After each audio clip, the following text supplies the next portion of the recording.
بسم اللہ الرحمن الرحیم۔ السلام علیکم ناظرین، آج ہم عورت کی 4 صفات کے حوالے سے چند نکات بیان کریں گے۔ عورت کے اندر 4 صفات موجود ہیں جو اس کو ولایت تک لے جا سکتی ہیں۔ نمبر 1، عورت روتی بہت ہے۔ اگر عورت کا رونا امت کے لیے ہو تو امت میں دین زندہ ہو جائے۔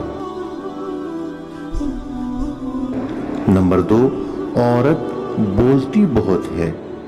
اگر عورت کا بولنا دعوت اللہ کے لیے ہو تو امت دعوت دینے والی بن جائے۔ نمبر 3، عورت کے اندر منوانے والی صفات موجود ہیں۔ اگر عورت اللہ کے راستے کے لیے منوائے تو کامیابی مل جائے۔ نمبر 4، عورت بہت صبر کرنے والی ہے۔ اگر دین کی مشقتوں پر صبر کرنے والی بن جائے تو اس عورت کا دین نکھر جائے۔ جنہوں نے ہمارے چینل کو اب تک سبسکرائب نہیں کیا ہے ان سے گزارش ہے کہ ہمارے چینل کو سبسکرائب کیجئے اور بیل آئیکن کو بھی دبا دیجئے تاکہ آنے والی نئی ویڈیوز آپ تک پہنچتی رہیں۔ شکریہ۔